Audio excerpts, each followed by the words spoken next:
On the 26th of January, 2017, Alianna DeFreeze, a 14-year-old girl from Cleveland, Ohio, went missing. Alianna was the daughter of Damon DeFreeze and Donisha Cooper, born in Detroit, Michigan. She was a student at E-Prep and Village Prep Woodland Hills, in 7th grade. Every day she would be driven to school in an RTA bus which made a stop right in front of Cleveland's 4th District Police Station, before reaching her school.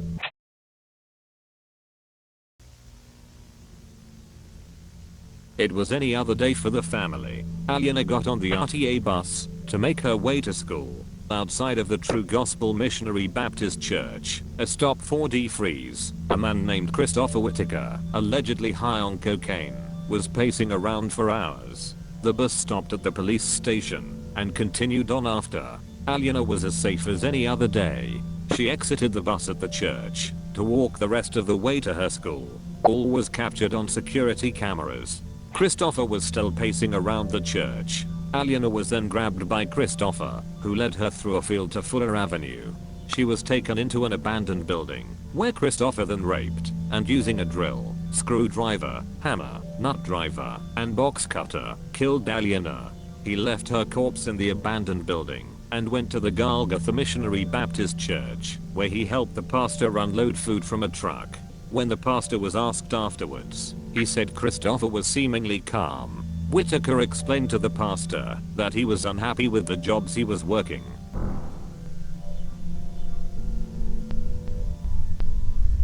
About an hour after her school day ended, Alianna's mother began to feel as if something was wrong because her daughter wasn't home. She called the school. They told her that Alianna hadn't attended any classes or even arrived at school that day.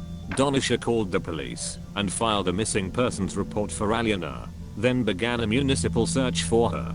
Just off of East 93rd Street, on Fuller Avenue, 3 police officers would find a haunting and scarring scene. It was the 29th of January, 3 days after the filing of the missing persons report on Alianna. 3 Cleveland police officers helping the search for Alianna entered the abandoned house where Alianna was murdered, where they found a haunting scene. Alianna's abused corpse. 3 officers were instructed to enter and explore vacant buildings south of Kinsman Road to find Alianna's body. They entered the house where she was and saw a trail of blood. There was a blood-covered gray glove and a backpack.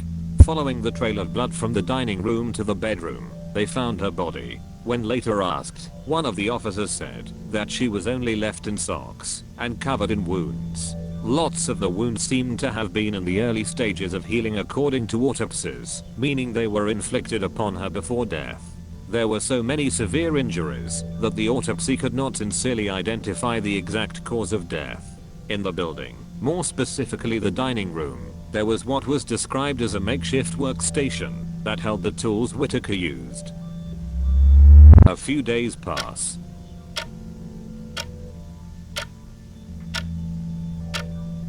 U.S. Marshals and other local law enforcement officers in Mayfield Heights enter Villas Arena Apartments, where they find Whitaker on the 2nd of February. He was interrogated by police, where he told a story that he would retell differently multiple times. Whitaker said to police that he believes he is no monster, and that due to crack cocaine usage he wasn't even mentally there during all that happened. According to him, the last thing he remembers before blacking out was punching DeFreeze. He said none of what transpired would have happened had he been sober. Whitaker, guilt-ridden, said to investigators that he'd prefer his face was left out of the news. Whitaker did not have a clean record before killing DeFreeze. In fact, there was a very shocking incident that happened years and years before. Christopher Whitaker already had previous more minor offenses, but in 2005 something happened that really displayed how deranged the man is. Whitaker met a mutual friend in a Bedford Heights apartment. Whitaker was in the restroom, and the mutual friend asked what was taking him so long in there. He said, "What do you think?" Exited the restroom holding scissors, and choked out the woman at the kitchen table. Later, in a bedroom, she woke up with bad neck pain. She was stabbed twice, and her pants and underwear were removed. For that crime, Whitaker was sentenced to 4 years in prison, and was added to the registry. Only 4 years in prison for that. How someone so evil can be released in 4 years is astounding. A year after killing DeFreeze, Whitaker would be put on trial. The main defense used in court for Whitaker was that he was impaired, high on cocaine. They said that his usage of drugs did not allow him to properly follow law or control himself. Both parents made their own statements addressing both Whitaker and the court. It takes a real monster to take a child who's going on her way happily to school. It happens too often. Every time I turn on the news, read the paper, there's a child missing. Not only child, there's men and women missing also.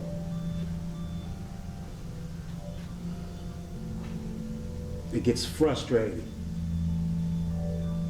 And nothing's being done about it. I know the officers are doing, you can only do so much. The administration at City Hall needs to address these issues. 2 weeks pass, and he's found guilty on 10 counts. Jurors now had to make the important decision. Would he get life in jail, or the death penalty? 10 days later, they made their decision. He would be given the death penalty. Judge Carolyn Friedland agreed, and put him to death. His execution is scheduled for July 2026. DeFreeze's funeral was held with hundreds attending. After the murder of Alianna, many changes were made, and lots of things happened.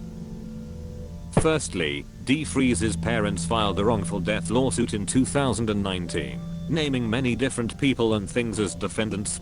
3 years later, the family would receive $1 million from suing the city and the school. The Alianna Alert Bill was passed in Ohio in 2019.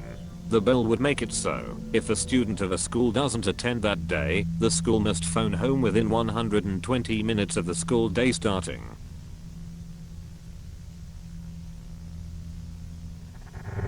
The story of Alianna DeFreeze is unsettling to say the actual least possible. It's very upsetting and it was very preventable.